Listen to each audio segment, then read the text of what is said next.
When we say somebody is anemic, उसका मतलब ये है कि उनके रेड ब्लड सेल्स जो हैं वो उसकी कमी है उनमें। उनकी कैपेसिटी, उसके अंदर एक वो होता है haemoglobin, is the oxygen binding capacity of the cells. अब प्रेगनेंसी में औरतें होती हैं उनका लेवल ही कम होता है। ये बच्ची एनेमिक है तो आप उसको सप्लीमेंट्स दे दो अगर वो अफोर्ड कर सकती है। एंटीबायोटिक जो होती है वो बहुत सारे एंजाइम्स और जो माइक्रोब्स आपको चाहिए उनको भी किल कर देता है। आयरन रिच वेजिटेबल्स हैं उसमें, अगर साग है फॉर एग्जांपल, तो साग आपने ज़्यादा पका दिया है, जो आयरन डेफिशिएंसी आप पूरी करना चाह रहे हैं तो वो नहीं होगी। बेटी पे शी इज़ ऑल्सो एनेमिक।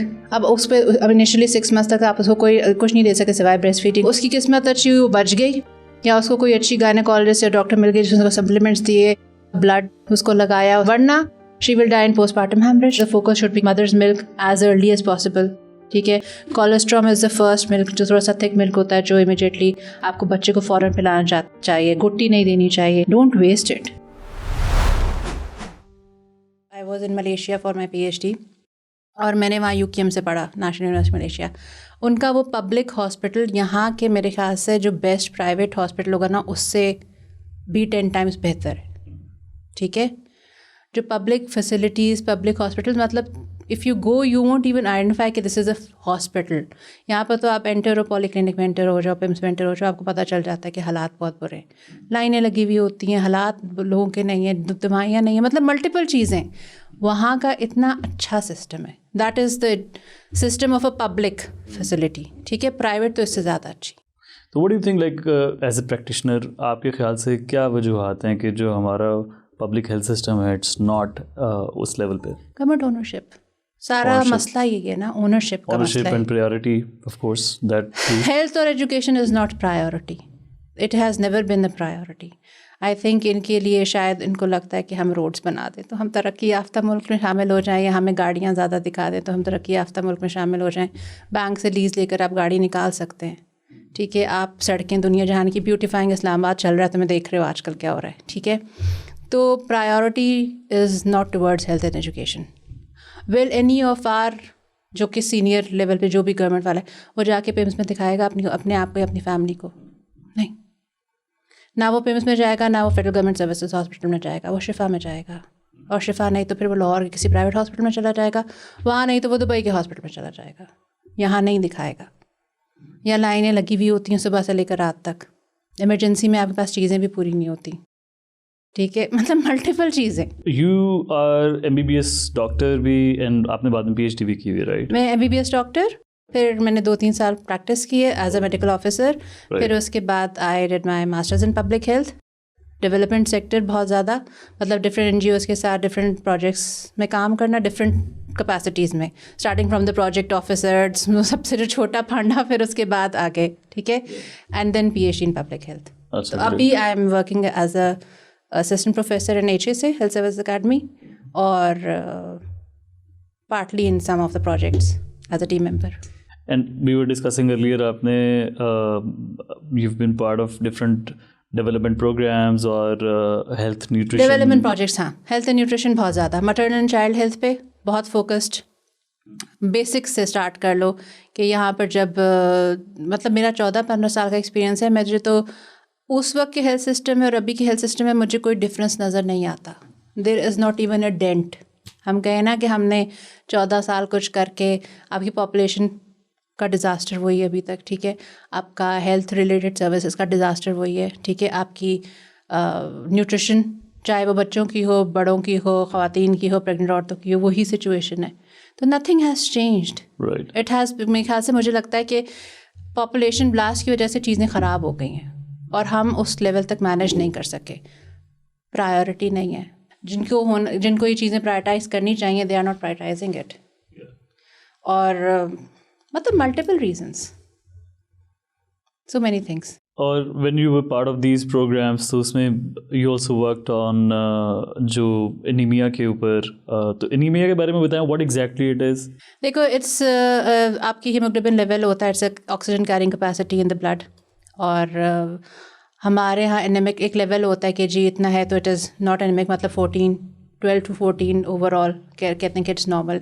इससे बिलो हो जाए तो माइल्ड है, और उससे बिलो हो जाए 10 to मॉडरेट, और less than 8 is considered to severe. ठीक है, अब हमारे यहाँ जो ख़ास तौर पे औरतें होती हैं, प्रेग्नेंट वुमेन होती हैं, हमारी मोर्टेलिटी रेट बहुत ज़्यादा है अभी तक। ठीक है, one of the basic cause is postpartum haemorrhage, ठीक है। उसका रीज़न ये क्योंकि वो खातून आती ही एनेमिक है।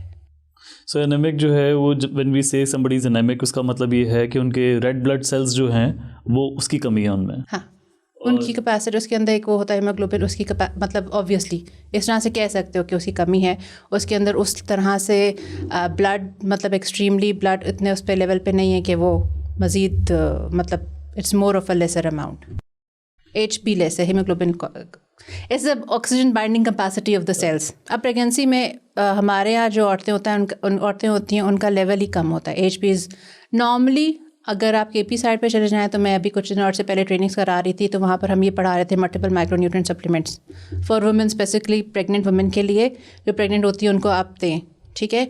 तो हम कह रहे थे कि जी अगर उसका लेवल लेस देन 8 है तो उसको MMS ना दें, उसको ट्रीटमेंट पे लेकर जाएं।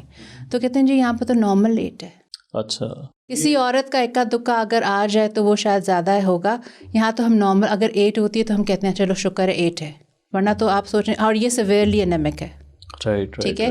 तो मतलब ये तो एक बहुत बड़ा डिलेमा है कि 8 पे आप उसको प्रेग्नेंट भी हो जाती है, वो बच्चा भी पैदा कर देती है, फिर उसके बाद एक और साइकिल रिपीट होती है सेम, क्योंकि आपके पास फैमिली प्लानिंग का एक्सेस नहीं है, उसके पास मल्टीपल चीज़ों की एक्सेस नहीं है, न्यूट्रिशन की एक्सेस नहीं है, फैमिली प्लानिंग की एक्सेस नहीं है, अवेयरनेस नहीं है, नॉलेज नहीं है, बच्चे उसने पालने हैं, रिस्पॉन्सिबिलिटी उसके पास है, वो खाना नहीं खाएगी क्योंकि उसने घर के जो मर्द हजरात हैं, बूढ़े हजरात हैं, बेटे हैं, उनको पहले खिलाना है, तो वो इस विशियस सर्कल में भरी हुई होती है। तो इट्स लाइक यहाँ पर तो मेरे ख्याल से 43% ख़वातीन जो नॉन प्रेगनेंट होती है उनका एनेमिक है, और इसी तरह से पाकिस्तान में 53 something they are anaemic, 53% of the total population. Yes. अच्छा, और क्या वजूहत है, लाइक ये जियोग्राफिकली भी, जिसने आपने मेंशन किया कि KPK में like large population of women, overall generally आपके रूरल एरियाज़ में ज़्यादा है, ठीक है।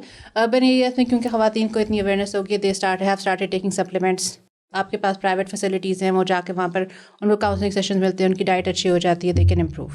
रूरल एरियाज़ में देखो इट्स अ विशियस सर्कल। अब उस सर्कल को कहीं से भी स्टार्ट कर दो, let's start from the birth, ठीक है। एक बच्ची पैदा हुई, वो जो बच्ची थी वो एक एनेमिक माँ की बच्ची थी, ठीक है। पहली बात तो ये बेटी पैदा हो गई, उस बेटी को उतनी अहमियत नहीं मिलेगी जो एक बेटे को मिलती है इन टर्म्स ऑफ उसकी जो डाइट होगी उसमें, generally they want a son, families they want a son, ठीक है। खैर वो बेटी पैदा, शी इज़ ऑल्सो एनेमिक। अब उस पर अब इनिशियली 6 मंथ्स तक आप उसको कोई कुछ नहीं दे सकते सिवाय breast feeding, first 2 year she has to breast feed. उसके बाद अगर वो कहीं इक्का दुक्का डायग्नोज हो जाए कि जी ये बच्ची एनेमिक है, तो आप उसको सप्लीमेंट्स दे दो अगर वो अफोर्ड कर सकती। पहले चलो 2 साल तक उसने ब्रेस्ट फीडिंग कर ली, फिर उसके बाद जब वो बड़ी हुई, स्कूल एज गोइंग होना शुरू हुई, उसकी डाइट क्या होगी? रोटी सालन जो भी अवेलेबल होगा, it is based on the availability, it is not based on the choice, ठीक है। वो गोश्त नहीं खा सकते लोग, सब्जियां आजकल इतनी महंगी हुई हुई हैं, तो जो अवेलेबल होगा उसको वही खाना दिया जाएगा। फिर वो एडोलेसेंट एज में एंटर हो गई, ठीक है। एडोलेसेंट एज में भी उसके साथ यही सिस्टम रहा, she will not be prioritise क्योंकि उसने अगले घर जाना है, ठीक है। आपके बेटे को खाना खिलाया जाता है, उसने जाके बाहर काम करना है, ठीक है। उसकी बच्चे की शादी हो गई, उस शादी में she is pregnant, right. There is no knowledge of gap या फैमिली प्लानिंग के लिए। जब वो प्रेग्नेंट हो गई, उसने वही फिर एनेमिक, या तो वो उसकी किस्मत अच्छी हुई, वो बच गई, या उसको कोई अच्छी गायनेकोलॉजिस्ट या डॉक्टर मिल गई जिसने उसको सप्लीमेंट्स दिए, उसका ब्लड उसको लगाया, उसकी वो एनीमिया वाला चीज़ का सही की, और फिर उसने एक हेल्दी बच्चे को पैदा कर दिया, and she was saved, right. वरना she will die in postpartum haemorrhage, this is another and, ठीक है। मतलब इट्स अ विशियस साइकिल। अब इस साइकिल में मल्टीपल जगहों से यू कैन इंटरवीन, लेकिन द प्रॉब्लम इज़ कि हम इंटरवेंशन लेकर तो आ जाते हैं सप्लीमेंट्स की तरफ, क्या आप जी सप्लीमेंट्स खा लें, हम कोर रीज़न को एड्रेस नहीं कर रहे। क्या रीजंस होती हैं आमतौर पे, लाइक 53% जो पॉपुलेशन है वो क्यों एनीमिया का शिकार है? हमारी डाइटरी हैबिट्स नहीं सही, वुमेन मल्टीपल प्रेगनेंसीज़ की वजह से, ठीक है। एक उसकी विशियस साइकिल चल रही है कि वो जी एनीमिया है। अब अगर मेरा anaemic level HP level check करो, हम लोगों का भी कोई परफेक्ट नहीं होता, 11 आ रहा होता है, 10 to 11, ठीक है। किसी भी खवातीन का यहाँ पर इतना ही आएगा। This is mild anaemia, I can improve by taking medicine और सब कुछ, ठीक है।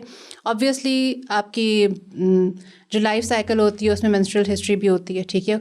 ब्लड लॉस हो रहा होता है, उसका भी इम्पैक्ट हो रहा होता है। फिर nutrition first of all, pregnancies, multiple pregnancies, the women is not given priority, ये मैं रूरल एरियाज़ का बता रही हूँ, ठीक है। सो ये सब चीज़ें इम्पैक्ट कर रही होती हैं उसकी HP लेवल पे, एनीमिया लेवल, एनेमिक लेवल पे। तो वो इम्प्रूवमेंट किसी भी एंगल पे, किसी भी टाइम पे, चाहे वो ड्यूरिंग प्रेगनेंसी उसको दे दें, चाहे वो उसको आफ्टर डिलीवरी कर दें, मतलब किसी भी लेवल पे आप इंटरवीन तो करें ना, और इंटरवेंशन ऐसा करें जो सस्टेन रहे।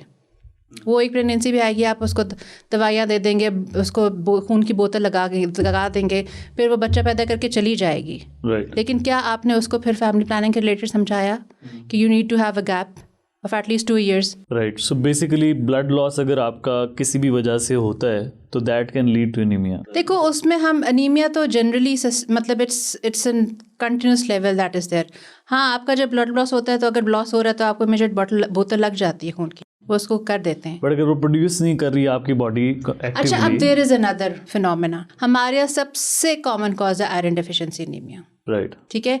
Iron deficiency anaemia because of the deficiency of iron in your blood, RBCs. So just think like that, ठीक है। और आयरन कहाँ से मिलता है? अच्छी खुराक से, ठीक है। और ये हमारी जो ख़वातीन है इनमें सबसे ज़्यादा कॉमन है।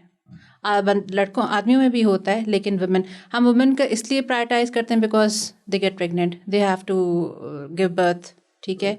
क्योंकि अगर आप उधर उस लेवल पे आयरन डिफिशिएंसी को ट्रीट नहीं करें, ultimately it will lead to postmortem haemorrhage या डेथ। ओके, ठीक है। सो यू हैव टू, और इवन प्रेगनेंसी कॉम्प्लिकेशंस मल्टीपल चीज़ें होती हैं, लो बर्थ वेट हो जाता है और सेप्सिस हो जाती है, ऑब्स्ट्रक्टेड लेबर, मल्टीपल कॉम्प्लिकेशंस हो सकती हैं। लेकिन if we have to treat them, हम वो कहते हैं ना अच्छी ग़िज़ा खाएं, because 90% of the women are suffering from iron deficiency. और आमतौर पे if you are suffering from iron deficiency और आपको एनीमिया है तो उसके क्या सिम्टम्स होते हैं? मतलब without any going for test how can you tell कि आपको एनीमिया है या आयरन डेफिशिएंसी है? ईजी फटीगेबिलिटी, आप थोड़ा बहुत काम करें आपको थकान होना शुरू हो जाए, ब्रेथलेसनेस हो जाए, आपकी कंसंट्रेशन मैटर मतलब इफेक्ट हो रही हो। इवन बच्चों को क्लासेस में जाएं तो they can not concentrate on their studies, slow, they don't want to play, they're always tired, feeling lethargic. These are all the basic symptoms कि आपको आइडेंटिफाई कर सकते हैं कि जी एनीमिया है। सो देन इसका तो बहुत ज़्यादा सोशल इम्पैक्ट भी इन चीज़ों का आता होगा ना, बिकॉज अगर if you are in a relationship, in a marriage for example, and you have a lot of responsibilities, और आपकी आयरन डेफिशिएंसी की वजह से आप you're already tired, you feel lethargic, तो then it may also have impact on your mood and it may lead to depression as well, no? देखो the dilemma in our country is कि जो ख़वातीन होती हैं रूरल एरियाज़ में, हम rural areas में कर रहे हैं क्योंकि आपकी 65% पॉपुलेशन उधर रहती है, ठीक है। औरतें they have to work whatever is happening to them, right. उन्होंने सुबह उठना है, घर का खाना बनाना है, घर की सफाई करनी है, उनके पास कोई मेड नहीं आएगी, ठीक है। उसने बच्चे भी अगर स्कूल भेजने तो उसने तैयार करके भेजने, फिर उसने खाना भी पकाना है, मतलब वो सारी responsibility irrespective of how she is feeling, she has to do it. There are no options to her. The man has a choice. If he's not feeling well, he will not get up. The woman has no choice. She has to do it. This is the responsibility. जो responsibility हमारे माशरे में आती है कि उसने करना ही करना है। अगर वो बेहोश हो गई तो चलो उसको फिर ले जाएंगे अस्पताल, लेकिन अगर वो कह रही है कि नहीं जी मेरी तबीयत नहीं सही है, मैं नहीं कर सकती, तो वो आपके पास इतने सारे, क्योंकि कंबाइंड फैमिली सिस्टम्स हैं, तो वो कहेंगे कि नहीं जी इट इज़ फाइन, हमारे साथ भी ऐसे ही होता था, कोई बात नहीं। तो और ऊपर से फिर access to the health facility, adolescent girls में तो ये चीज़ें हैं, चलो आप उनको न्यूट्रिशन के थ्रू, डाइट के थ्रू आप इम्प्रूव करा दें। जब एक प्रेग्नेंट खातून है, अगर आप उसकी एक्सेस कहाँ पर होती है? मैं अभी recently I went to Sindh and there was some basic health units जो मैं देख रही थी, वहाँ पर कुछ नहीं था उस गाँव में, और ये वो एरिया से जो फ्लड अफेक्टेड थे, ठीक है। अगर एक खातून वहाँ पर, एक पतली सी सड़क थी और कम से कम 3 घंटे उसको लगते थे उस गांव से टुवर्ड्स द सिटी जाने में, और फिर वो उस जो फैसिलिटी में भी पहुँचती तो there was nothing that could have helped her. I don't know how do they manage, ठीक है। ये this is one of the realities, सही है। तो और मुझे लगता था कि हम ये पुरानी बात हो गई है, लेकिन ये अभी तक एग्जिस्ट कर रही है, ठीक है। वही खातून अगर उसको प्रेगनेंसी में कोई कॉम्प्लिकेशन, पहले तो वो प्रेगनेंसी के लिए कहीं जाएगी नहीं, ठीक है। फिर वो जब उसके लिए एक्सेस के लिए इतने इश्यूज़ हैं, वो कोशिश करेंगे हम वहीं पर डिलीवरी कर लें किसी तरह से, चाहे दाएँ आ जाए कहीं, बहुत इक्का दुक्का कोई स्किल्ड बर्थ अटेंडेंट आ जाए, नहीं आएगी, ठीक है। तो आपके वो सारे एक्सेस पॉइंट्स ही ख़त्म हो जाते हैं। तो अगर कोई खातून जिस एनीमिक डायग्नोज हो भी गई, पहले तो वो डायग्नोसिस तो नहीं होगी ना उसकी, वो तो सिर्फ अपने सिम्टम्स बता सकती है कि जी मुझे थकन होती है, या मुझसे काम नहीं हो रहा, या मेरे सर में दर्द हो रहा है, या मेरे जिस्म में दर्द हो रहा है, या मुझे वीकनेस हो रही है, या मुझे चक्कर आ रहे हैं, वो तो सिर्फ यही बताएगी, ठीक है। अब उसके घर वालों की रिस्पॉन्सिबिलिटी है कि they have to help her out, but this does not happen in our, हम लोग के माशरे में ये चीज़ नहीं होती। हमारे माशरे में होता है कि she has to fulfil the responsibility, ठीक है। कहीं तो अब इस एरिया में इस्लामाबाद में ये होता है कि वो खातून कहेगी मेरा काम नहीं होता, वो जाके दिखा देगी, अपॉइंटमेंट लेके, and she will go and get herself checked. जो हम 65% ऑफ पॉपुलेशन की बात करें उसमें तो ये चीज़ नहीं है ना वहाँ पर हेल्थ फैसिलिटीज़ अवेलेबल हैं, ना सोशल सपोर्ट सिस्टम अवेलेबल है, अवेयरनेस भी नहीं है, नॉलेज ही नहीं है। वो जो उसकी सास है या उसकी माँ है कि हमने भी ऐसे ही बच्चे पैदा किए हैं, होता है, तो वही चीज़ सिस्टम चलता आता है ना। Ultimately either she will die, ठीक है, और she will be taken through emergency to another facility, जो प्राइवेट फैसिलिटी, जहाँ पर उनको पैसे भर के खून की बोतल भी लगवानी पड़ेगी, फिर लगवाएंगे, वो भी अगर इतनी रिस्पॉन्सिबल फैमिली हो तो। और अगर खून की बोतल लग भी जाती है तो वो उससे मसला तो हल नहीं होगा, राइट, बिकॉज अगर आपकी डाइट जो है वो ठीक नहीं है, नॉट लॉन्ग टर्म ना, for the time being it might be effective, लेकिन अगर उसको आप काउंसिल ना कराएं, उसको आप ये ना बताएं कि भाई give a gap, you have मतलब 2 साल का गैप दो, उसके बाद फिर तुम अपनी डाइट सही करो, उसके बाद फिर you can have another child, तब तक आप नहीं कर सकते। Then it affects everything that people in those areas they are doing. It affects education, if it affects gender-based violence, it affects, you know, how. I think मैं बताऊँ मसला क्या है, it's the poverty that affects everything. Poverty, it affects your dietary habits, it affects your access to facilities, it affects your access to education, it affects your awareness. तो जो poverty का vicious circle है ना, वो हम कहीं से break कर दें किसी को तो हम उनको हेल्प आउट कर सकते हैं। अब सिंध की मैंने एक ये बात बताई, सिंध में एक और जगह में गई, वहाँ पर they have community village communities, ठीक है, उसमें ये जो ख़वातीन हैं वो कुछ हेड्स हैं जो उसको ओन करती हैं, and they have made kitty system कि हम हर महीने उसमें पैसे डालते हैं, कभी किसी को ज़रूरत, किसी इसी तरह की इमरजेंसी की ज़रूरत पड़े, they will support that woman and she will be helped out. Right. ये सिस्टम भी एग्जिस्ट करता है, मगर ये लोगों का अपना बनाया हुआ है, और वो किस तरह से बना, थ्रू अवेयरनेस, ठीक है। अब ट्रिकल डाउन इम्पैक्ट जो होता है ना, कि हम कहते हैं कि जी हम ऊपर वालों का अवेयरनेस हैं तो नीचे, वो नीचे नीचे पहुंचते तक उस लेवल तक जहाँ पर हम ये चेंज चाहते हैं वो थोड़ा सा टाइम लगाता है, ठीक है। लेकिन हमारी पब्लिक फैसिलिटीज़ की कंडीशन या क्वालिटी इतनी बुरी है कि अगर वो अवेयरनेस आ भी गई है तो एक्सेसिबिलिटी, वो खातून वहाँ पहुँच भी जाए तो वो उसका इफ़ेक्ट नहीं हो रहा होता। तो आई थिंक ये poverty is a vicious circle, उसकी वजह से ये सारी चीज़ें हैं। अब सोशल हेल्थ सपोर्ट फिर से मतलब शुरू हुआ था, it was suppose to be very good, मतलब मल्टीपल प्रोग्राम्स है, बेस्ट के प्रोग्राम शुरू हुए और भी प्रोग्राम्स, लेकिन वही बात है कि सस्टेन नहीं है, ठीक है, और प्रायोरिटाइज नहीं है। और like in terms of what these development programmes या जो गवर्नमेंट कर रही है, वो अवेयरनेस की हद तक कि आई एम श्योर कर सकते हैं, या क्या उसमें इंटरवेंशंस की जा रही हैं? देखो, गवर्नमेंट की तरफ से नहीं, आपके डेवलपमेंट पार्टनर्स हैं वो प्रोवाइड सपोर्ट कर रहे हैं गवर्नमेंट को, ठीक है। पहले तो ये होता था डेवलपमेंट पार्टनर आया, उसने एक प्रोजेक्ट किया, लॉन्च किया, उसने किया अपना प्रोजेक्ट और रैप अप करके चला गया। अब ये बेहतरी हो गई कि they are integrating with the government partners, वो लेकर आते हैं लूप में गवर्नमेंट वाले लोगों को, जहाँ पर उन्होंने करना है वहाँ पर डिस्ट्रिक्ट हेल्थ डिपार्टमेंट को साथ लेकर आते हैं, डिस्ट्रिक्ट हेल्थ ऑफिस को लेकर आते हैं, ठीक है। प्रोविंशियल लेवल पे वो लाइज ऑन करते हैं, डिस्ट्रिक्ट लेवल पे लाइज ऑन करते हैं, they try to do it, they help to support and support the government facilities also, कि जहाँ पर उनको जिन चीज़ों की ज़रूरत है, ठीक है। द प्रॉब्लम इज़ कि वो रन हुआ प्रोजेक्ट 5 साल, उन्होंने ये सब कुछ किया, उन्होंने आपकी कैपेसिटी भी बिल्ड की, लोगों को ट्रेन भी कर दिया, ठीक है। 5 साल बाद वो रैप अप करना चाहते हैं, सस्टेनेबिलिटी का क्वेश्चन मार्क, ठीक है, देयर इज़ नो सस्टेनेबिलिटी।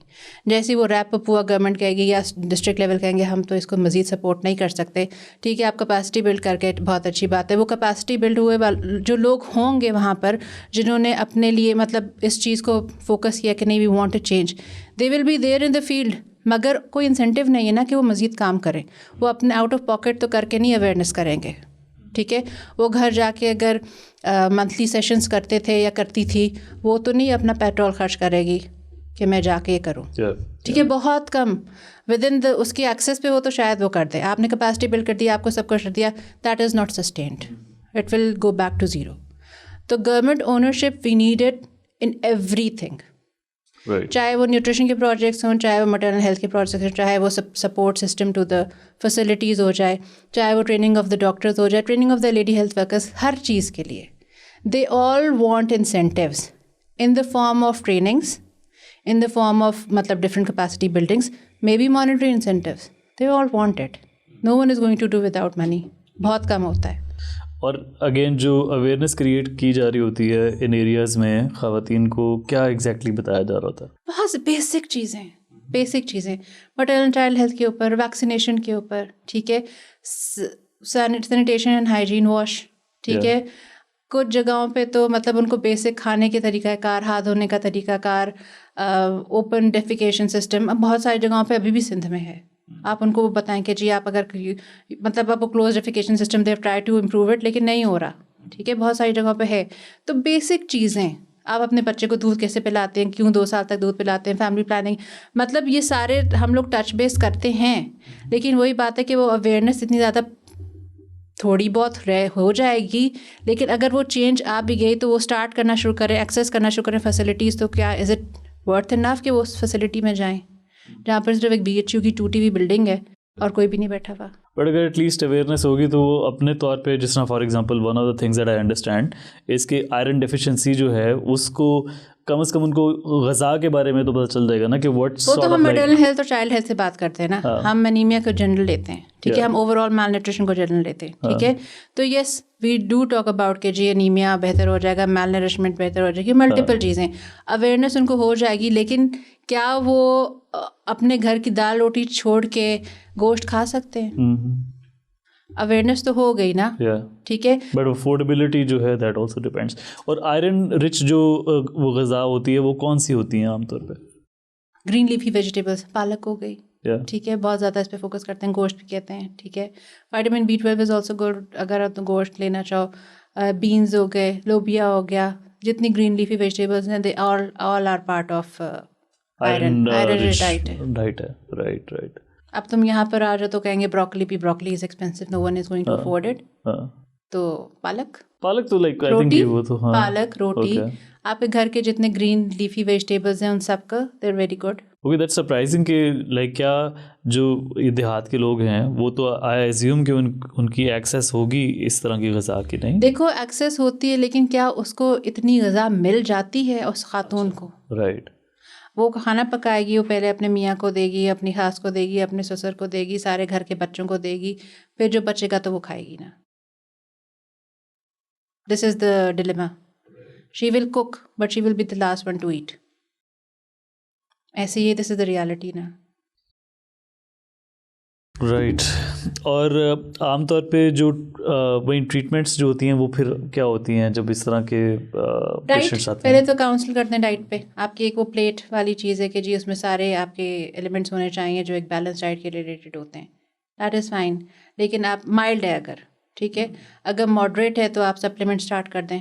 अब तो आ गए हैं मल्टीपल माइक्रोन्यूट्रिएंट सप्लीमेंट्स भी आ गए हैं, आयरन सप्लीमेंट्स भी आ गए हैं, मल्टीपल आपको हर जहाँ भी मिल जाएंगे आयरन सप्लीमेंट्स। अब आयरन सप्लीमेंट्स के साइड इफ़ेक्ट्स होते हैं, फिर आप उनको काउंसिल करेंगे जी आप खाने के बीच में खाएं, रात को खाएं ताकि इसके साइड इफ़ेक्ट्स कम हो, ठीक है। सप्लीमेंट्स हो गए, और अगर सवेयर है सप्लीमेंट से, अब वो हर चीज़ का आप 3 months to 6 months का ट्रायल देते हैं। माइल्ड है तो वो तो हो जाएगा सही, मॉडरेट है you give medicine, oral medicine and everything. अगर वो 3 months या 6 months में नहीं हो रहा and is going to moderate, you have to investigate further, ठीक है। और अगर फिर वो सवेयर पे आ गई है तो you have to go for injectables. अब चाहे वो IV इंजेक्टेबल्स लगा लें या इंट्रामस्कुलर लगवा लें, और कहीं पर बहुत आके आपको प्लाज्मा पेपर देना पड़ता है। पहले तो ब्लड भी दे देते थे, लेकिन अब कहते हैं कि जी इससे भी बेहतर हो जाता है, लेकिन इंजेक्टेबल्स आके। और इसमें आमतौर पे जो बच्चे होते हैं वो किस तरह से मुतासिर होते हैं एनीमिया से? Mentally they are slow, physically they are slow, depend करता है किस लेवल पर है। अब हमारे यहाँ एडोलेसेंट मतलब जो यंग बच्चे हैं उनमें भी तकरीबन 53% कहते हैं कि पाकिस्तान में पाया जाता है बच्चों में, और इतना ही गर्ल्स में पाया जाता है, ऑलमोस्ट सेम लेवल, ठीक है। तो फिज़िकली, मेंटली, क्लासरूम में काम पे, कंसंट्रेशन पे, हर चीज़ पे देर उसका इम्पैक्ट हो रहा होता है। तो वही बात है कि आप अगर पहले ज़माने में कुछ अर्से पहले आई थिंक 13-14 साल पहले कुछ उन्होंने स्टार्ट किया था कि जी स्कूल बेस्ड जो लंच है उसको हम बेहतर करें, तो उन्होंने लंच बॉक्सेस वाला स्टार्ट किया था, कहीं पर पायलट प्रोजेक्ट हुआ था, I am so sorry I can remember, उसका इम्पैक्ट हुआ था लेकिन वो शॉर्ट टर्म था, क्योंकि वो जब तक आपके फंड्स आ रहे हैं you can make those lunch boxes, नहीं आ रहे तो इट्स नॉट पॉसिबल। ठीक है, आई थिंक ये इन्वॉल्विंग पेरेंट्स यहाँ पर तो हम कर सकते हैं, लेकिन रूरल एरियाज़ में पहले आप माँ को अवेयरनेस दें, बाप को अवेयरनेस दें, घर के फ़र्द को अवेयरनेस दें, फिर बच्चों को बताएं कि जी ये, तो ये सब चीज़ें इनकाउंटर करी होती है। इट्स ओवरऑल उसके स्कूल सिस्टम में समझ आ जाता है कि इसके साथ when it comes to kids being malnutrition, तो उसमें किस किस्म की तादाद आमतौर पे देखी जाती है? देखो, male nutrition is not always limited to कि जी अंडर न्यूट्रिशन है, या it is not always limited to कि जी इसको मतलब हम कहते हैं कि मैरिस्मिक बच्चा है या क्वाशरकोर है, ये डिफरेंट आपके वेट टू हाइट के अकॉर्डिंग है, या अब तो ओबेसिटी को भी आप मैलनरिश्ड में लेकर आते हैं। So it's either it's under nourished और it can be obesity, both ways. Right, ठीक है, तो इम्पॉर्टेंट थिंग इज़ कि यू हैव टू, और वन ऑफ द रीजंस जो कहते हैं कि आइडेंटिफाई होता है कि जो बच्चे ब्रेस्ट फेड हुए होते हैं उनकी बेहतर आउटकम होती है कंपेयर टू दोज जिनका नहीं, those who have not been breast fed. अब वो डब्बे के दूध की हम क्यों इतनी कम वो करते हैं? Because it's not healthy, natural milk is more healthier.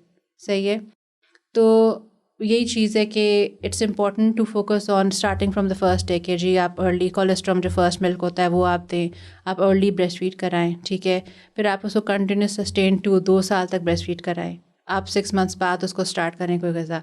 यहाँ पर ये होता है 2-3 महीने आपने ब्रेस्ट फीड करा दिया, फिर आपने भैंस का दूध लगा दिया, भैंस के दूध में पानी डाल दिया। ठीक है, अब गाँव में तो ऐसे ही होता है। तो ये सब चीज़ें फिर आपको कर रही होती हैं towards malnourishment. It is not only HP level या anemia level, it is overall malnourishment. And I was also like listening to at that talk, उसमें वो डिस्कशन ये थी कि जो हमारा स्टमक है वो it is not made to जो भैंस का या गाय का दूध होता है उसके जो मॉलिक्यूल्स होते हैं वो हमारे स्टमक का जो डाइजेस्टिव सिस्टम है उसके साथ कंसिस्टेंट नहीं है, विच इज़ वाई वो उसके मसले मसाइल भी बहुत सारे लोगों को होते हैं। तो इसके बारे में कुछ बताएं कि आमतौर पे जो एक लैक्टोज इंटॉलरेंस होती है ना, लैक्टोज इंटॉलरेंस होती है, वो बहुत लेट आइडेंटिफाई होती है। अगर शुरू में आइडेंटिफाई होते हैं वेल एंड गुड। कुछ बच्चों को, जिस तरह मेरा बेटा है उसको लैक्टोज इंटॉलरेंस थी, वो नहीं ले सकता था नॉर्मल मिल्क। ठीक है, वो सोया बेस्ड मिल्क पीता था, वरना वो उसकी वो continuously was in having diarrhoea, continuously vomiting, उसके साथ ही होता रहा था। तो सोया, बाद में पता चला अच्छा lactose intolerance, you start giving soya based milk. ठीक है, अब वही बात है कि यहाँ पर ख़वातीन जो होती हैं, जो एक तो हमारा हो गया कम्प्लीटली रूरल एरिया, ठीक है, एक हमारा हो गया अर्बन एरिया, एक हमारा आ जाता है अर्बन स्लम्स। राइट, ये सबसे डेंजरस एरिया होता है। अच्छा, ठीक है, क्योंकि वो थोड़ी बहुत अवेयर भी होती हैं, वो थोड़ी बहुत अनअवेयर भी होती हैं। उनको ये पता होता है कि दूध देना है, अब वो भैंस के दूध में कहते हैं चलो भैंस का दूध देते हैं, लेकिन पानी मिला के दे देते हैं, या फिर दूध के अंदर पत्ती या वो चाय की पत्ती डाल के दे देते हैं। ठीक है, तो ये जो हमारा अर्बन स्लम्स जिसको हम कहते हैं, इवन तुम इस्लामाबाद में देखो, इस्लामाबाद की ठीक है बादियाँ सब कुछ ठीक है, या तो एक्सट्रीमली रूरल पे चले जाओ, चलो वो दैट इज़ फाइन। जो स्लम एरिया है ना, दैट इज़ क्रिटिकल एरिया। अच्छा, because they are in the borderline of being aware and not aware, and I think we need to focus on this, क्योंकि यहाँ पर ही फिर आपकी वैक्सीनेशन वाले इश्यूज़ भी होते हैं, मैल न्यूट्रिशन वाले इश्यूज़ भी होते हैं। ख़वातीन उनको ये भी पता है कि डिब्बा की एक्सेस किधर है, अगर ब्रेस्ट फीड नहीं करना तो हमें डिब्बा मिल जाएगा, बॉक्स हमें वो एक आर्टिफिशियल जो होती है box, that we will get that for feeding the child. ठीक है, मतलब मिल्क। तो यहाँ पर I think it's both ways. We have to focus on the starting. I think the mother is the या family या mother, उन पे focus करें to bring awareness on the basic things. Healthy diet, अपनी diet healthy, बच्चों की diet healthy, फिर exercise, physical growth के ऊपर focus करना, vaccination पे focus करना। तो it's a multitude of interventions that need to be aligned with starting from the childhood age. Right. और what you're saying is कि जो आमतौर पे छोटे बच्चों को वो पाउडर्ड मिल्क भी पिलाया जा रहा होता है, वही ना पाउडर्ड मिल्क, तो वो उसका भी नुकसान है, पाउडर मिल्क को तो नहीं देना चाहिए। फर्स्ट 2 years ऑफ लाइफ में you are suppose to breast feed the child. Powder milk is dangerous. अच्छा, we have a law of banning powder milk over here. और वो लॉ इम्प्लीमेंटेड है सब जगह पे। आप कहीं पर उसकी मार्केटिंग नहीं कर सकते, कहीं पर आप उसकी किसी फैसिलिटी पे नहीं कर सकते, आप इश्तहार नहीं चला सकते, लेकिन हमारे यहाँ हो रहा है, सब कुछ हो रहा है। तो powder milk is ban by law but it is still being marketed. लेकिन वो मार्केट्स में इजीली अवेलेबल क्यों होता है? हाँ, क्यों होता है? हमारे यहाँ कौन सा लॉ अच्छी तरह इम्प्लीमेंट हुआ है? But like is it illegal to जो सेल परचेज है पाउडर मिल्क की या देखो, नहीं? इट्स नॉट लॉफुल कि आप किसी को प्रिस्क्राइब करें। It's ban to the extent कि you should not you are not suppose to do any marketing. जिस तरह स्मोकिंग या ये जो सिगरेट के ब्रांड्स होते हैं उसकी मार्केटिंग नहीं हो सकती है, बट आप सेल परचेज उसका कर सकते हैं। आप कर सकते तो हैं। इसका नुकसान जो है पाउडर्ड मिल्क का वो इतना ज़्यादा है कि it is illegal to market it, या इनकरेजमेंट उसकी नहीं हो सकती है कि आप जिस तरह आप स्मोकिंग को आप इश्तहार लगाते हैं ना, स्मोकिंग पीना मना है, इस तरह से हमारे इसका डब्बों का भी इश्तहार है कि powder milk is not good for health. लेकिन आप देख लें इनकी मार्केटिंग हो रही है, चाहे आप फैसिलिटी में जाएं, चाहे आप टीवी पे भी मार्केटिंग हो रही है, हर जगह उसकी मार्केटिंग हो रही है। हालांकि द फोकस शुड बी कि chief milk, mother's milk as early as possible. ठीक है, colostrum is the first milk, जो थोड़ा सा थिक मिल्क होता है, जो इमिडिएटली आपको बच्चे को फ़ौरन पिलाना चाहिए, गुट्टी नहीं देनी चाहिए। आपको जो colostrum is the first milk, you have to give that to your child, don't waste it. ठीक है, तो हमारे यहाँ औरतें करती हैं कि उसको वेस्ट कर देती हैं कि अच्छा दूध नहीं है। You have to give that to your child. अब अगर बच्चा एक घंटा गुजर गया, 2 घंटे गुजर गए, 3 घंटे गुजर गए, नहीं ले रहा, तो आप सब्र कर लें, इट्स ओके। आप 5 घंटे बाद देते हैं, आप 6 घंटे बाद, 8 घंटे बाद, 12 घंटे वेट कर लें, but start with your own milk. वहाँ पर 12 घंटे बाद वो बच्चा दूध नहीं पी रहा, बोतल लगा दो। This is wrong approach. You should focus on breast feeding. बहुत ज़्यादा काउंसलिंग करनी चाहिए। हमारे यहाँ उतनी काउंसलिंग नहीं होती ब्रेस्ट फीडिंग पे जितनी होनी चाहिए। हर कोई इजी वे आउट ढूंढता है ना, बस पाउडर मिल्क ले लिया और फिर उसको लगा दिया, आप मेड के पास छोड़ के चले जाएं, आपकी कोई रिस्पॉन्सिबिलिटी नहीं है। यहाँ पर तो ये होता है। और वहाँ पर जो हमारे रूरल एरियाज़ हैं वो इतनी अंडर नरिश्ड होती हैं कि वो पिलाना चाहें तो पिला दें और फिर उसके बाद वो भैंस का दूध लगा देती हैं पानी के साथ। तो इट्स कॉम्प्लिकेटेड साइकिल। आप कंटिन्यूसली बच्चे को पाउडर्ड मिल्क अगर पिलाते रहते हैं तो उसका क्या साइड इफ़ेक्ट हो सकता है उसके ऊपर? देखो, मल्टीपल, अब तो रिसर्च ये भी कहती है कि डोज, हम ये कहते हैं ना ममता, ठीक है, तो अगर आप बच्चा पैदा कर लें, ज़रूरी नहीं है कि आपके अंदर ममता आ जाए फ़ौरन से। You need time to grow up. ठीक है, तो अगर आप उसको ब्रेस्ट फीड कर रहे हैं तो there might be some mother instincts जो डेवलप होती हैं। ठीक है, एक ममता डेवलप हो रही होती है। ठीक है, आपने उसको ब्रेस्ट फीड नहीं कराया, दैट इज़ फाइन, उसको उसी वक्त तो इम्पैक्ट नहीं होगा। थोड़े अरसे बाद और आप उसको भैंस का दूध दे रहे हैं पानी डाल के या गाय का, वो स्टंटेड ग्रोथ में कर सकता है, उसकी हाइट वेट पे इम्पैक्ट पड़ सकता है, उसकी ब्रेन की ग्रोथ पे इम्पैक्ट पड़ सकता है। मल्टीपल रीजंस, मल्टीपल चीज़ें। तो द इम्पॉर्टेंट थिंग इज़ के start your breast feeding as early as possible, don't change to powdered milk. ठीक है, and then focus on the healthy diet of the mother and then of the child. माँ की ग़िज़ा अच्छी होगी तो बच्चे की ग़िज़ा अच्छी होगी। ठीक है, 6 महीने तक उसने कंटिन्यूसली ब्रेस्ट फीडिंग करना है। 6 महीने के तक उसने कुछ नहीं और खिलाना पिलाना। 6 महीने बाद उसको हल्की फुल्की ग़िज़ा खिलानी शुरू करनी है और फिर 2 साल तक उसने ब्रेस्ट फीड को कंटिन्यू रखना है। तो इट्स जर्नी थोड़ी सी टफ होती है, लेकिन आउटकम इसका अच्छा होता है कि वो मल्टीपल।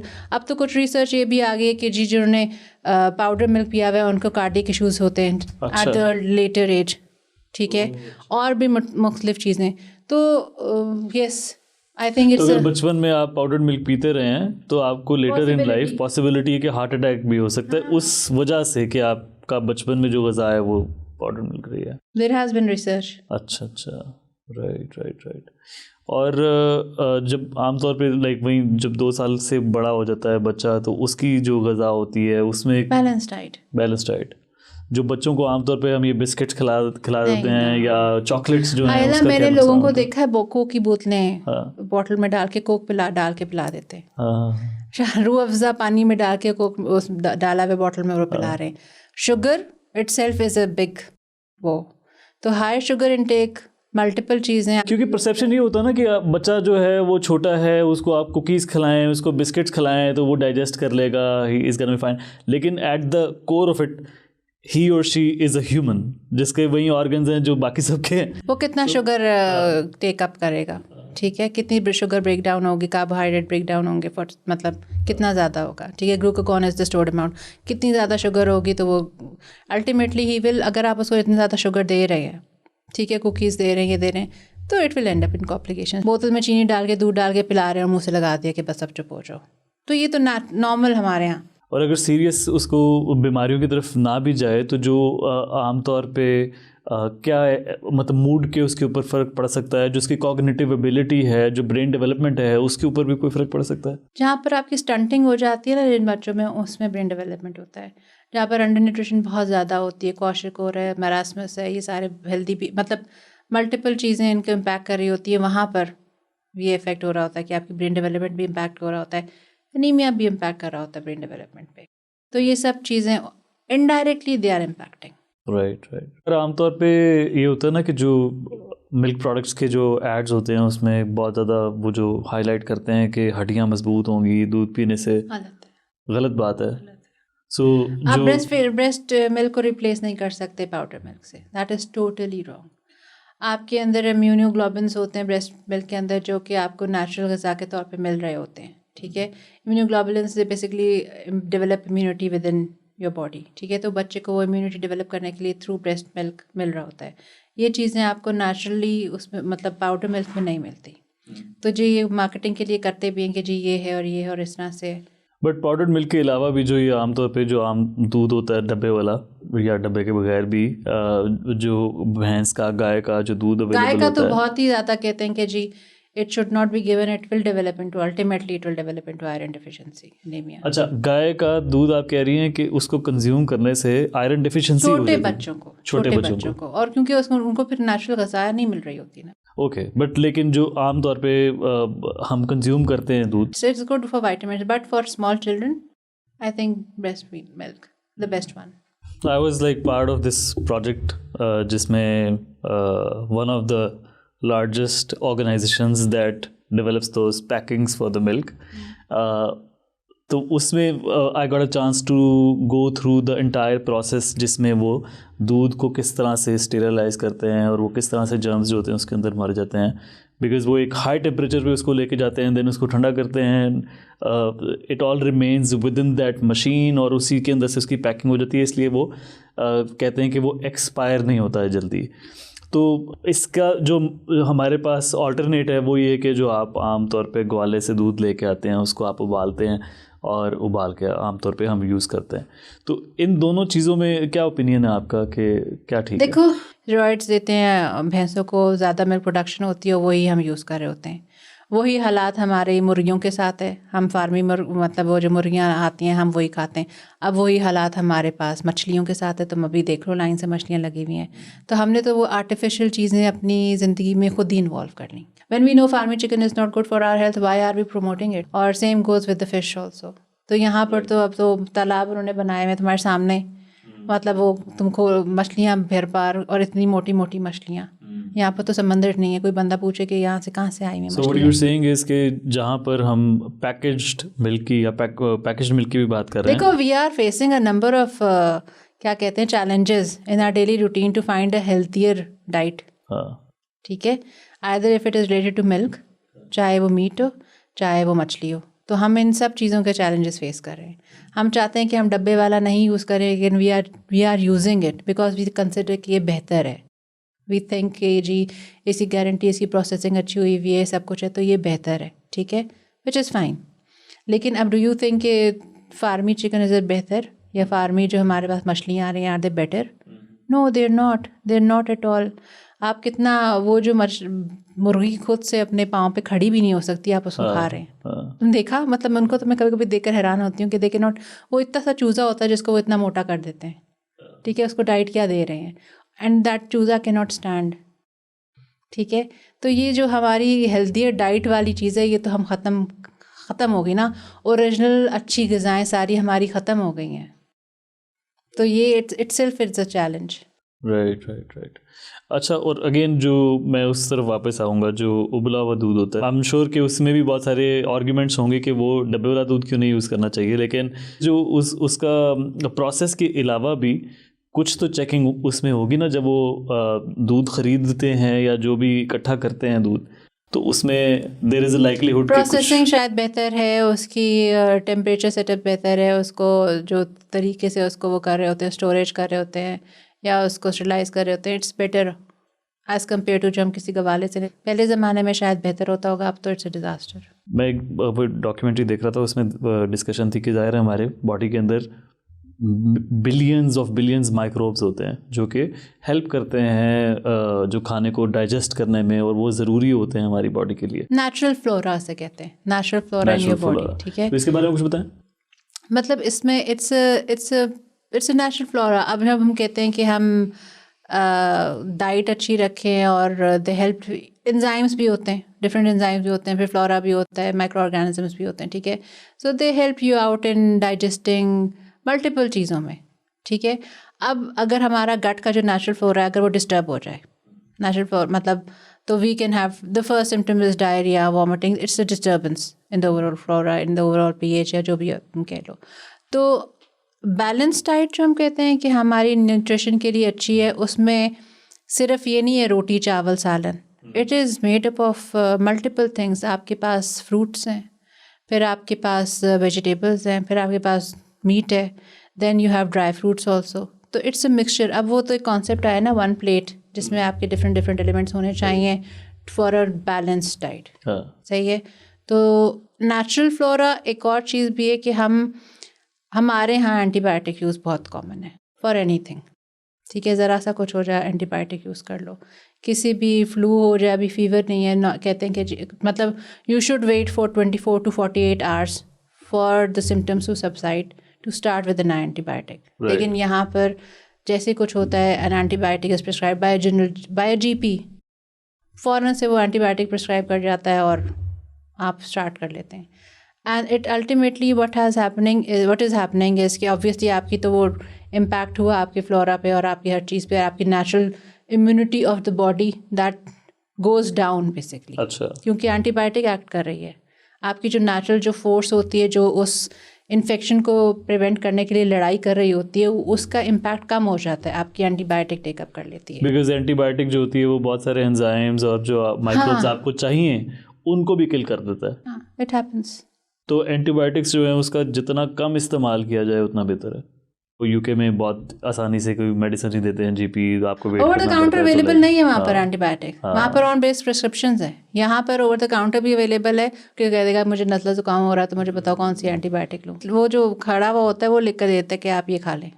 तो जितने भी आप मेडिसिन का इंटेक कर रहे होते हैं वो अल्टीमेटली आपका जो फ्लोरा है उसको डिस्टर्ब कर रहा होता है, आपकी बॉडी के जो अच्छे बेहतर एंजाइम्स हैं उनको किल कर रहा होता है, और आपका जो इम्यूनिटी है ओवरऑल वो कम सप्रेस हो रही होती है। आपको उस वक्त लगता है कि सिम्टम्स आपके बेहतर हो गए तो यू गेटिंग बेटर, बट मगर it's basically the opposite way. अच्छा। तो आप अगर एंटीबायोटिक नॉर्मली प्रिस्क्राइब करी जाती है 5 दिनों के लिए, अक्सर लोग हमारे यहाँ 3 दिन खा के छोड़ देते हैं कि बस हम ठीक हो गए। नेक्स्ट टाइम आपको वही इन्फेक्शन सिवेरिटी के साथ होगा, और next time maybe you might take another antibiotic, उस एंटीबायोटिक से इम्पैक्ट नहीं पड़ेगा। आमतौर पे जब आप सब्जी पकाते हैं तो उसको आप बहुत भूनते हैं तो वो भी जो इसके न्यूट्रिएंट्स होते हैं वो उनको हम किल कर देते हैं, तो ऐसे होता है।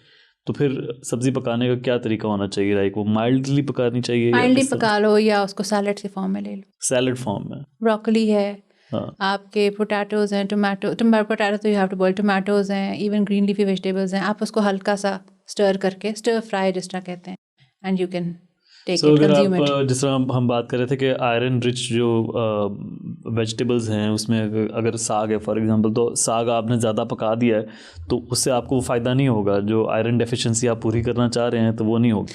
देखो, आयरन डेफिशिएंसी आपकी खाली न्यूट्रिएंट डाइट से नहीं बेहतर होगी, ठीक है। आपको अगर उसको, एक चीज़ है क्योर और एक चीज़ है प्रिवेंशन, ठीक है।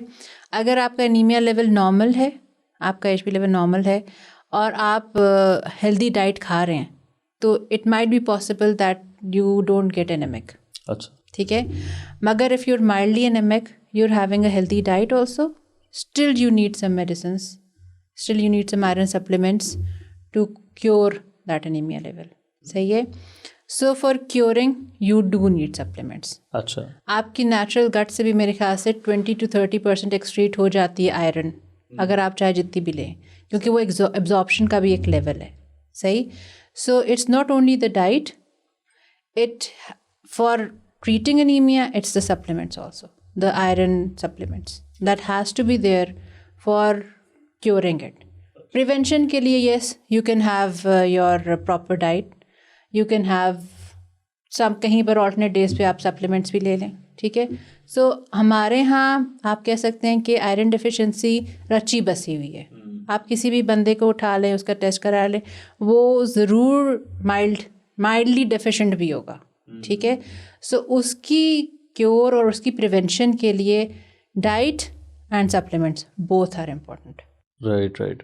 और डाइट भी जब आप लेने जाते हैं तो सिर्फ आयरन की तो आप सप्लीमेंट नहीं लेंगे ना, बिकॉज आई थिंक जो फॉलिक एसिड होता है वो भी आपको रिक्वायर्ड होता है उसको उसके एब्जॉर्प्शन के लिए, राइट? हाँ, क्योंकि हम लोग नॉर्मली जो प्रिस्क्राइब करते हैं फीफॉल होता है या जो भी होता है, iron plus folic acid both are important. So आमतौर पे हमारे मुल्क में विटामिन डी डेफिशिएंसी नहीं है, इनसफिशिएंसी है। It's not even deficient, it's insufficient. अच्छा, it's below the normal levels. एक तो डेफिशिएंट होता है, एक डेफिशिएंसी भी लोअर होता है। इट्स इनसफिशिएंट, मतलब मैंने अपना टेस्ट कराया विटामिन डी का, it was insufficient, it was below the deficiency level. अच्छा, कि वो इस काबिल ही नहीं था कि उसको कोई कह के जी ये सही है। मतलब फिर उसकी आप एक लोडिंग डोज खाते हैं, फिर आप एक मतलब 2 गोलियां, फिर आप उसको छोड़ के कितनी आयु की मिलती हैं, आपने वो खानी होती हैं। तो विटामिन डी डेफिशिएंट तो हमारे यहाँ पाकिस्तान में बहुत ज़्यादा ख़वातीन भी होंगे, बंदे भी होंगे, इट्स बोथ इक्वली। और विटामिन डी डेफिशिएंसी जो होती है that leads to a lot of problems, like depression भी हो जाता है, आपको लेथार्जिक भी फील करते हैं, जिस तरह आई एम श्योर एनीमिया में देखो मेंटल इम्पैक्ट होता है, आपका फिजिकल इम्पैक्ट होता है, बोन्स पे इम्पैक्ट हो रहा होता है, जनरल आपकी बॉडी फटीग पे, मतलब फटीग हो रहे होते हैं। It's a holistic thing. तो विटामिन डी तो यू हैव टू, मतलब आप टेस्ट कराएं, और अगर आप हैं तो you should regularly take it. और आमतौर पे उसकी वजह क्या होती है, मतलब पाकिस्तान में क्यों मसला है कि हम जो सनलाइट है उसका एक्सपोजर नहीं होता, या फिर जेनेटिक भी है? हाँ, जेनेटिक भी, बट आई थिंक जो स्किन का आपका स्किन टोन होती है उसका भी फ़र्क पड़ता है, बिकॉज अगर आपका if you have a fair colour तो जो सनलाइट होती है उसकी एब्जॉर्प्शन ज़्यादा जल्दी होती है। तो हमारे यहाँ तो dark काले skin होने में नहीं चाहते ना लोग, तो वो जितना कोशिश करते हैं सारे गर्मियों में अपने आप को कवर करके निकलते हैं। कैल्शियम लें, विटामिन्स खाएं, डाइट अपनी अच्छी रखें, एक्सरसाइज करें, मल्टीपल थिंग चीज़ें। कैल्शियम का भी मुझे याद आ रहा है कि like so there was a time that I was hooked to this calcium और विटामिन डी कोविड टाइम में। I started taking like regularly and I developed kidney stones. तो ये है। तो वो भी you have to be careful कि what exactly. अब CSC 1000 का इतनी प्रमोशन कर रहे हैं, हाँ, अगर तुम देखो तो CSC 1000 की बहुत प्रमोशन कर रहे हैं। I think calcium and vitamin C fine, ठीक है, मगर आपको विटामिन डी भी चाहिए ना एब्जॉर्प्शन के लिए और इतनी सारी चीज़ों के लिए। अब एक्सेसिव कैल्शियम आप किसी को खिला रहे हैं तो it will ultimately lead to stones. और विटामिन डी के साथ आपको B12 भी चाहिए होता है आपको। B12 तो होता ही हमारे मीट और उसमें है, ठीक है। मीट खाएंगे तो आपको B12 मिलेगा, जो लोग मीट नहीं खाएंगे उनको B12 नहीं मिलेगा, ठीक है। तो B12 के सप्लीमेंट्स तो आप दें। और B12 का न्यूरोलॉजिकल इम्पैक्ट बहुत ज़्यादा है, आपकी नर्व्स पे, आपकी ब्रेन फंक्शन पे, बहुत सारी चीज़ों पे। तो वो हाँ, you need to have, I think vitamin D, B12, iron, calcium, vitamin C, ये सब चीज़ें आपको इम्पॉर्टेंट है। लेकिन वही बात है कि अगर आप एक बैलेंस प्लेट बनाते हैं और एक आप डाइट का भी रूटीन रखते हैं, एक्सरसाइज का भी रूटीन रखते हैं, तो you can help yourself out to get a sustained health benefits from your dietary habits. और अपनी डाइट में एक कोशिश ये भी होनी चाहिए ना कि नंबर ऑफ न्यूट्रिएंट्स जो है आप उसको पोर्शन इंक्रीज साइज करें। हो गया अब तो, कि वो एक प्लेट को 8 उसमें डिवाइड करते हैं कि एक ग्रीन लीफी होनी चाहिए, फिर मीट होना चाहिए, फिर वेजीज होने चाहिए, फिर आपके थोड़े से फ्रूट्स भी होने चाहिए, फिर आपके ड्राई फ्रूट्स भी, मतलब वो एक 8 वाला कुछ पोर्शंस हो गए कि आपने इस तरह से करना है। राइट। एंड अगेन जो खाना हम पका रहे होते हैं, जो हमारा देसी तरीका भून के, हाँ, वो उसका देखो गोश्त का तो आई डोंट थिंक इनका इम्पैक्ट होगा। हाँ, सब्जियों का you have to stir fry. अच्छा, ओके। सो सब्जियां जो हैं वो उसको स्टर फ्राई कर लो तो बेहतर है। Okay, right. टू इंश्योर कि जी at least you are receiving some of the nutrients. Dr. Mariam, thank you so much for your time. Thank you so much. And it's a pleasure to have you over. I hope कि whatever discussion we had उसमें से बहुत सारी चीज़ें वो लोगों को उसमें से फ़ायदा होगा to I get to know hope about कि things. आई डोंट नो कि इम्पैक्ट पड़ेगा कि नहीं, लेकिन आई जस्ट होप कि हमारे यहाँ हम कुछ अरसे में कुछ चेंजेस देखें अपने ज़िंदगी में ही, चाहे वो हेल्थ से रिलेटेड हो, एजुकेशन से रिलेटेड हो, मल्टी मतलब 14-15 साल मुझे काम हो गया और कुछ भी नहीं चेंज हुआ, तो हम क्या एक्सपेक्ट करेंगे आगे बेहतरी भी होगी, पता नहीं, आई एम नॉट श्योर। लेकिन जहाँ पर अगर ओनरशिप आ जाती है तो शायद बेहतरी हो जाए, और आई होप कि ओनरशिप आए। I think खैर this in itself can be a separate podcast, but I think one thing that we all need to keep in mind is that next 10 years, 20 years are not going to be same as last 10 years.